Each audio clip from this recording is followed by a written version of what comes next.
gbogbo ẹni tó bá wà ń di pé kí gbogbo ẹni tó bá wà ń di kí orílẹ̀-èdè yìí ó dàrú, gbogbo ẹni tó wà ń di ìgbésùnmọ̀mí bíi Boko Haram, bandits, ISWAP, gbogbo ẹgbẹ́ àwọn tó lọ́wọ́ ń bẹ tí wọ́n fẹ̀mí àwọn èèyàn ṣòfò, àtàwọn táwọn náà ń pààyàn, àtàwọn àfáà àtàwọn tí ń ra ẹrin èèyàn tí wọ́n fi ń bá àwọn èèyàn ṣe ọṣẹ, tí wọ́n fi ń jó, àgbogbo yín pápátá látòkèdélẹ̀ ẹni látùbọ̀tán dáadáa. Gbogbo ohun tẹ́ ẹ bá kójọ láàárọ̀, tẹ́ ẹ fàárọ̀ yín kójọ, tẹ́ ẹ bá lò dọ̀sán kò ní dọ̀sán mọ́ yín lọ́wọ́, tó bá dọ̀sán pẹ̀lú ògo Ọlọ́run ẹ sunkún lórí ẹ̀ lálẹ́. Gbogbo ẹ̀yin tẹ́ ẹ bá ń da orílẹ̀-èdè Nàìjíríà táwa ẹrú, tẹ́ ẹ lọ́wọ́ ń bi ISWAP, tẹ́ ẹ lọ́wọ́ ń bi Boko Haram, tẹ́ ẹ lọ́wọ́ ń bi bandits, tẹ́ ẹ lọ́wọ́ níbi mímọ́ gbé àwọn èèyàn pamọ́ ta irin èèyàn, tẹ́ ẹ gbóyè tẹ́ ẹ lọ́wọ́ wórí òkú ní igbó tẹ́ ẹ ń wú òkú ní igbó tẹ́ ẹ fi ń ṣe oògùn, tẹ́ ẹ sọ pé ẹ fi ń ṣe oògùn ásìkì kankan tẹ́ ẹ pẹ́ ń ṣe pẹ̀lú ògo Ọlọ́run, tẹ́ ẹ bá láàárọ̀ ọ̀sán yóò korò, tẹ́ ẹ bá gbóòórùn àdùn lọ́sàn pẹ̀lú ògo Ọlọ́run ẹ fò méjì ojú lu alẹ́ yín pẹ̀lú ògo Ọlọ́run. Gbogbo ẹ̀yin tẹ́ bá gbé pẹ̀lẹ́ Yorùbá ọ̀dà orílẹ̀-èdè Nàìjíríà ó tó pẹ̀lú ògo Ọlọ́run, àárọ̀ yín ọ̀dà ọ̀sán yóò sùn alẹ́ yín kò ní korò bí jogbo. Ojúlówó ọmọ Yorùbá àwọn oníṣọ́jú báyìí lọ á tún máa pàdé ó dàbọ̀. Lórí ọ̀rọ̀ Sheikh Dr. Ahmad Gumi tó wá sí ilẹ̀ Yorùbá ní gbọ̀ngàn ilé ẹ̀kọ́ gíga fásitì nílùú Ìbàdàn, mo fẹ́ ṣàlàyé àwọn kankan lórí ẹ̀. Sẹ́rí ọlẹ́ ọ̀rọ̀ jẹ́ mọ́rọ̀ ẹ̀sìn ṣùgbọ́n àlàyé kájọ ṣe kó yẹra wa lóòótọ́ àti lódodo pẹ̀lú nǹkan tó ń lọ lọ́wọ́lọ́wọ́ lórílẹ̀-èdè Nàìjíríà lọ́wọ́lọ́wọ́ báyìí nípa ìjínigbé lọ́tùn lósì, ìpààyàn tí ń lọ tá ẹ̀ pẹ̀lú bá a ṣe ń rí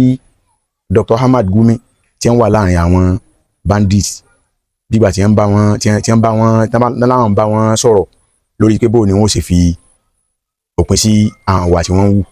àti pé bóò ni wọ́n kíjọba bá wọn sọ̀rọ̀ tí wọ́n ń ṣàgbẹnusọ láàrin àwọn àtijọba. Kọ̀sẹ̀ tí ó rí wọn láwùjọ bìkan ní ìsìntẹ́rù ò ní bà. Fápẹ̀rẹ̀ ní ìsìn ẹ̀rí pé Dr. Ahmad Gumi gangan fúnra wọn, àwọn gangan fúnra wọn sọ kankan tó yẹ pé ó mi ẹ̀mí àwọn èèyàn níbi ètò yẹn jọ yẹn. Kí ni Dr. Ahmad Gumi sọ? Dr. Ahmad Gumi sọ pé báwọn ṣe pé ní social media táwọn bá lọ síbi kan gbogbo táwọn bá lọ táwọn bá rí àwọn èèyàn mọ́ rò pé bóyá bíi àdó olóró bóyá àwọn ojúlẹ̀ bóyá àdó olóró ń bẹ láwọn àbí nǹkan làwọn ojú ẹ̀ làwọn fi máa wo àwọn ẹni ẹ̀wò kọ́ ẹni tó nǹkan ṣe tó fi sọ̀rọ̀ nǹkan mẹ́ẹ̀ jáde bẹ́ẹ̀ kọ́ mọ́ ń lọ. Sẹ́rí pàtàkì tí wọ́n fi gbé ètò tí wọ́n gbé kalẹ̀ níbẹ̀ yẹn ń jọ yẹn ó ṣe pàtàkì gan ni o gan wọ́n sì pé gbogbo ẹ̀kọ́ sẹ́ńtì wọn ò pé tó jẹ́ mùsùlùmí torí pé ọ̀rọ̀ yìí ọ̀rọ̀ mùsùlùmí ni. Àwọn kan wá sọ pé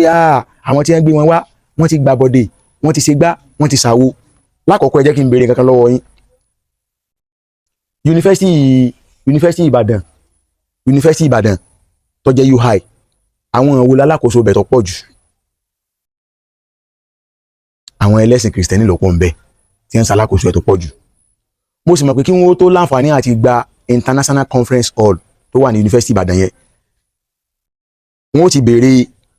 pé kí ni àwọn wo ló fẹ́ wá, àwọn guest wo lẹ́yìn expect, kí ni kókó tẹ́ fẹ́ gbé bẹ̀ sí wọ́n ti mọ̀. Ìgbà tí Dr. Ahmad Gumi náà tó wá dé àwọn èèyàn ti rí wọ́n ti rí bàbá yìí. Gbogbo àwọn tó sì wà bẹ́ẹ̀ tó wá jẹ́ pé wọ́n fẹ́ gbé bẹ̀ yẹn ṣe tó bá pé wọ́n fẹ́ ṣe aburú wọ́n fẹ́ ṣèpàdé kọ̀kọ̀ tí ó ba nǹkan jẹ́ tí ó dá wàhálà alẹ́ ńlẹ̀ Yorùbá ṣé ibi tó jẹ́ gbangba báà ni wọ́n ti máa ṣe. Kódà ẹni tó bá láǹfààní àti lọ sí conference hall yìí tó bá ti lọ bẹ̀rẹ̀ tó wà UI yẹn lọ́jọ́ tá à ń sọ̀rọ̀ báwọn tó jẹ́ mùsùlùmí àwọn tájà fà yìí bí wọ́n ṣe ń ṣe program wọn tí wọ́n ń ṣètò wọn tí wọ́n ń sọ̀rọ̀ lọ tí wọ́n fẹ́ lọ kírun ibì kan wà níbi ẹgbẹ́ tá a bá fẹ́ lọ sí létọ̀ inú hall níbẹ̀ yẹn náà àwọn bẹ́ẹ̀ àwọn student bẹ́ẹ̀ àwọn kankan wọ́n ń ṣe program kan náà bẹ́ẹ̀ pé àwọn tí wọ́n ń play orin takasúfè táwọn ń jó tí wọ́n ń mọ gbogbo kan tí wọ́n ń mu tí wọ́n ń mẹlẹ́rìn dòdò ń bẹ̀. Ẹ dákun ṣébi tí wọ́n ti sọ ọ̀rọ̀ sọkúsọ nípa pé bí wọ́n ṣe balẹ̀ Yorùbá jẹ́ bí wọ́n ṣe mọ gbádùn olóró tó wáyé pé bẹ́ẹ̀ wọ́n ti fẹ́ tó wáyé pé wọ́n bẹ́ẹ̀ ni wọ́n fẹ́ sọ ń bẹ̀ ẹ dákun síbẹ̀ ni wọ́n gbé wa. Èmi ò gbé lẹ́yìn Dr. Ahmad Gumi o ẹ̀rọ yóò tó wá dùn mí o ẹ̀yin tẹ́ wá jẹ́ torí pé ẹ kórìíra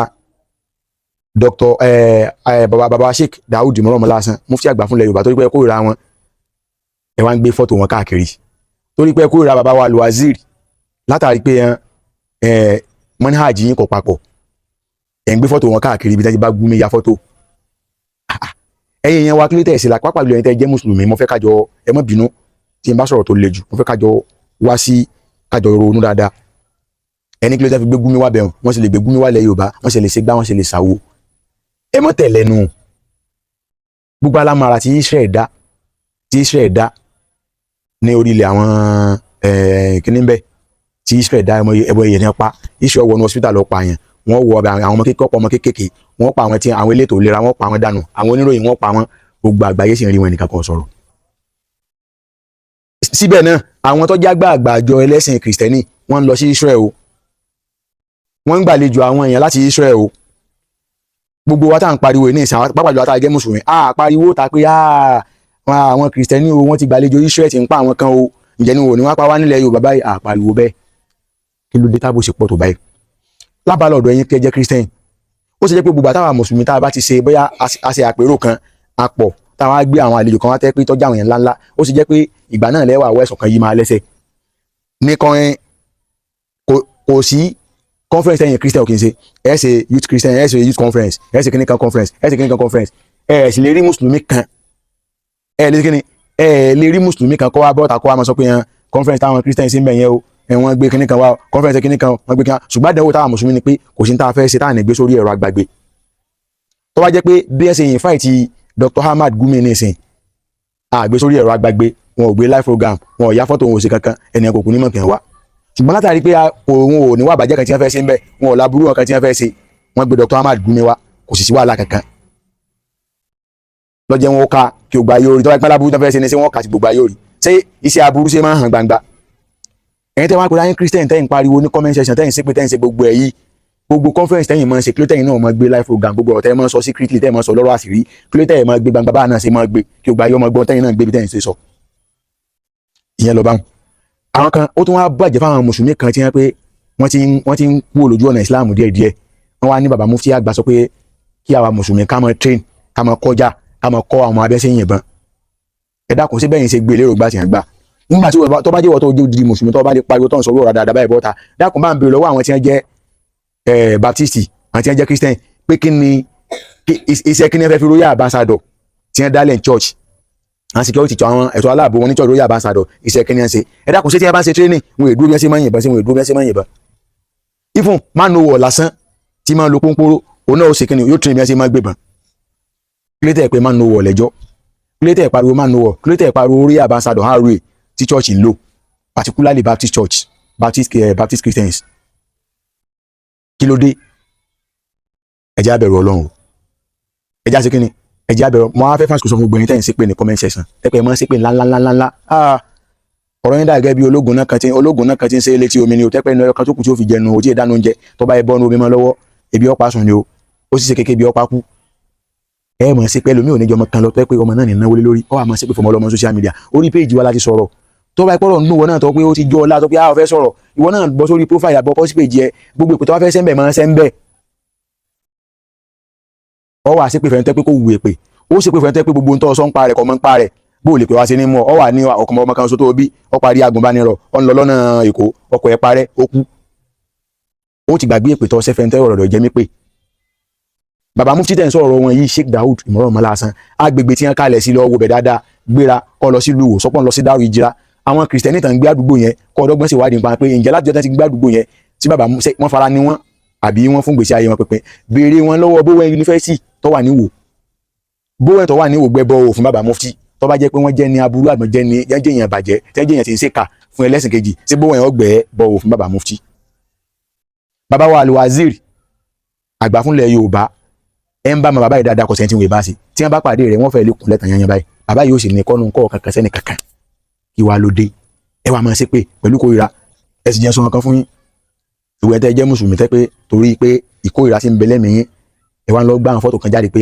Gumi rè o ẹ wá ń tààgì Gumi mọ́ ẹ wá ń tààgì fọ́tò bí ti Gumi jókòó láàrin àwọn bandit ẹ wá ń gbé mọ́ bàbá mufti ẹ ń gbé mọ́ àwọn afáfáà ńlẹ̀ Yorùbá ọ̀rọ̀ yín dà gẹ́gẹ́ bí ọmọ tó sọ lẹ́nu ni